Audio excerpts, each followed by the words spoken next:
चौधरी मुर्दाबाद, ओपी चौधरी मुर्दाबाद, विष्णु सहाय मुर्दाबाद, विष्णु सहाय मुर्दाबाद, ओपी चौधरी मुर्दाबाद, ओपी चौधरी होश में आओ, ओपी चौधरी होश में आओ, में को वापस लो, दस्तावेज लेखक स्टाफ मेंबर संघ जिंदाबाद। नमस्कार, आप देख रहे हैं सिटी 2020 न्यूज। इस वक्त हम बलौदा बाजार यहाँ पे आए हुए हैं, तहसील ऑफिस में आए हैं और तहसील ऑफिस की खबर है कि यहाँ पे लोग धरने पे बैठ गए हैं।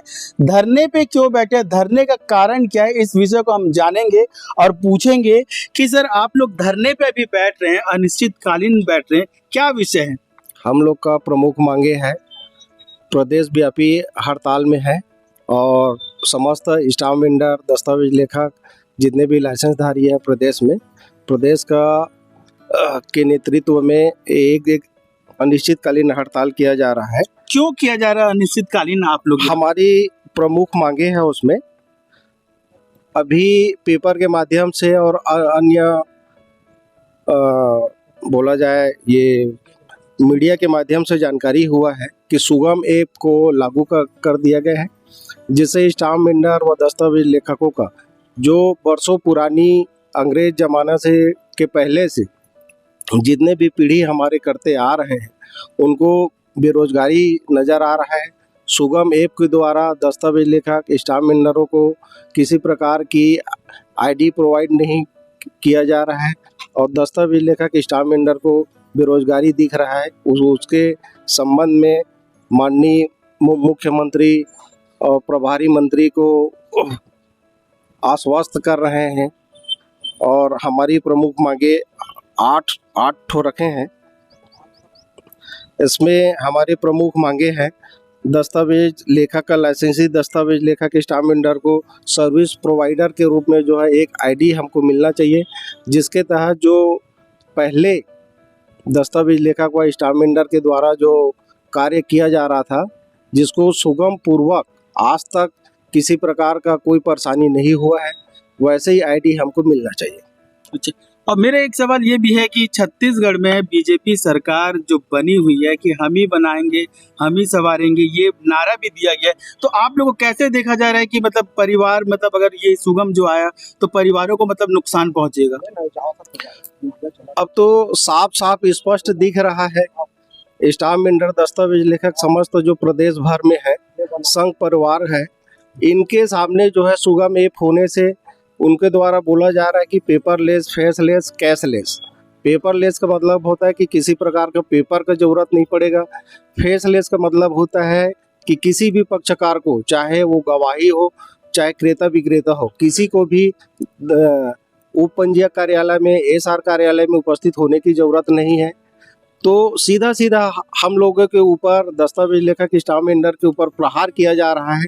हम लोगों के पेट में एक प्रकार का लात मारने का काम कर रहा है।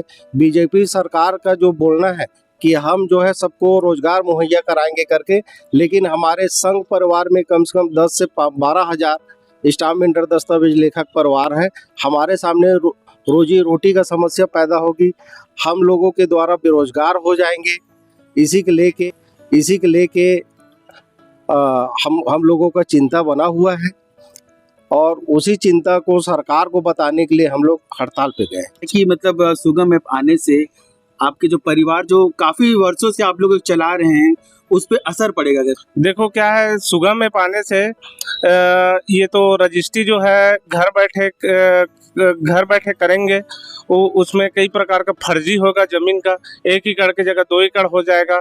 इससे ना हम लोग को और हमारे परिवार लोग को भरण पोषण करने में बहुत परेशानी होगी और इसमें समस्त दस्तावेज लेखक और स्टाफ मेंबर बेरोजगार हो जाएंगे। पब्लिक को भी नुकसान। मैं एक सवाल पूछता हूँ, जिस तरह से बोला जा रहा है कि फर्जी तरीके से फिर काम होना चालू हो जाएगा, ये किस तरह से मतलब इसमें पब्लिक को भी नुकसान होगा, क्योंकि कई पब्लिक को पता नहीं रहता है कि इतना रकबा है तो इतनी डिसमिल जमीन है।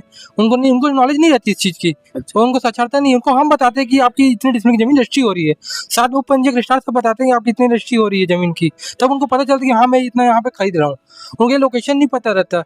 अभी सुगम ऐप आ गया है, इसमें आप जाना है खेत के पास जाके आपको फोटो खिंचाना है।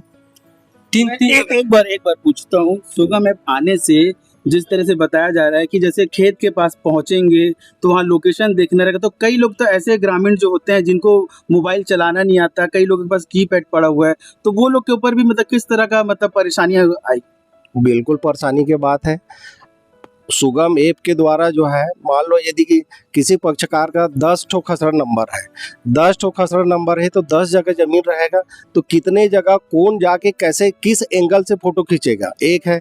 दूसरी बात यह है कि हमारी राजस्व के समस्त रिकॉर्ड जो है आज अपडेट नहीं है, ना ही नक्शा अपडेट है, ना B1 अपडेट है, ना कहीं कुछ नहीं है। अभी जो है 3-3 एंगल से एक जमीन का 3-3 एंगल से फोटो खींचना है। उस फोटो को अपलोड होने के बाद ही रजिस्ट्री कार्य संपादित किया जाएगा। तो परेशानियां तो बहुत है, क्योंकि 10-10 ठो रहेगा, 15 ठो रहेगा। कई ठो जमीन आता है कि एक खसरा नंबर का 10 ठो टुकड़ा होता है, तो उस टुकड़े के हिसाब से तो कौन सा जमीन कैसा रहेगा, किस एंगल से खींचा जाएगा, उसकी पूर्वानुमान सही नहीं हो सकता है। मतलब एक तरह से देखा जाए तो आम इंसान को तो परेशानी है ही इसमें समस्त सारे लोगों को परेशानी है, आम लोगों को तो परेशानी है, दस्तावेज लेखक कोई ना ही व्यवहारिक है। ये इस सुगम ऐप का हम लोग कड़ी निंदा करते हैं। इसको शासन के द्वारा जो लॉन्च किया गया है माननीय OP चौधरी के द्वारा, उसको जो वापस ले, और पहले जो NGTRS के तहत जो रजिस्ट्री किया जाता था उसको ही संचालित करें। हमारी ये प्रमुख मांगों में से भी है। आप लोग जो धरना दे रहे हैं कब तक चलेगा?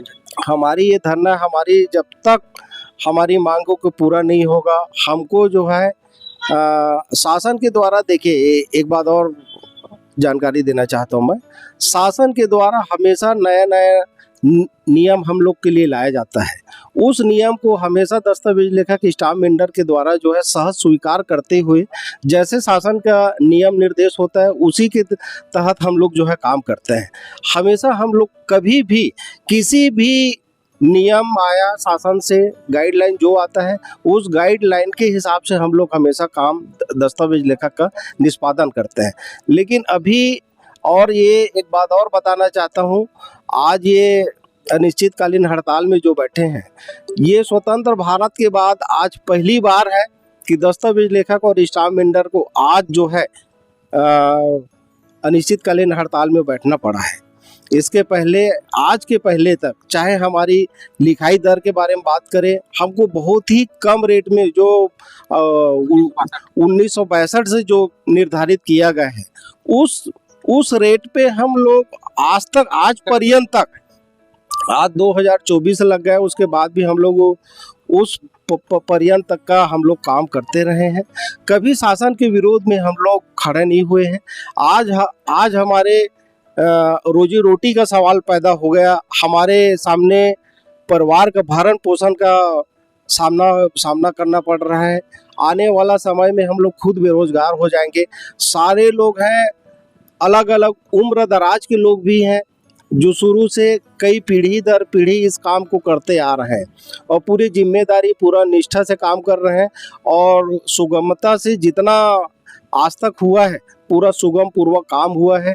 कभी दस्तावेज लेखक स्टाम्प वेंडर के तहत जो दस्तावेज का ड्राफ्टिंग किया गया है उसको कहीं भी अस्वीकार नहीं किया गया है। शासन हमेशा उसको एक्सेप्ट किया है, क्योंकि दस्तावेज लेखक स्टाम्प वेंडर अपने हिसाब से दस्तावेज नहीं बनाते। सवाल और है जी, अगर आप लोग की मांग पूरी नहीं होती तो क्या करेंगे? ये तो सांकेतिक धरना है, आगे बहुत बड़ी लड़ाई होगी। हमारी संघ परिवार का संख्या भी 10 से 12 हजार है। हम लोग यदि पेट में लात मारने वाला बात होगा, खाना पेट में नहीं जाएगा, तब तो फिर जहाँ तक की लड़ाई होगी वहां तक हम जाएंगे। न्यायालय यदि जाना पड़ा तो न्यायालय की शरण लेंगे, हाई कोर्ट की शरण लेंगे, सुप्रीम कोर्ट तक यदि जाना पड़ा तो बिल्कुल हम लोग सहज रूप से, आज हम लोग जो है दस्तावेज लेखक स्टाम्प बिल्डर आज सिंगल बैठे हैं, लेकिन कल यदि शासन हमारी बातों को नहीं मानता है तो हम लोग पूरे परिवार सहित, बाल बच्चे सहित लेके हम लोग भूख हड़ताल के लिए भी तत्पर हो सकते हैं। इसलिए शासन को आगाह करना चाहते हैं कि जिस प्रकार से आज तक जो दस्तावेज लेखक स्टाम्प बिल्डर को जिस काम के लिए, गाइडलाइन के लिए जो जारी किया गया था, उसी गाइडलाइन में काम कराए, सुगम ऐप को जो है वापस ले। अपना परिचय। मैं राजेश कुर्रे प्रदेश संयोजक हूँ दस्तावेज लेखक स्टाम्प बिल्डर संघ, और यहाँ दस्तावेज के लिए रूप में काम करता हूँ। राजेश कुर्रे, बलौदा बाजार।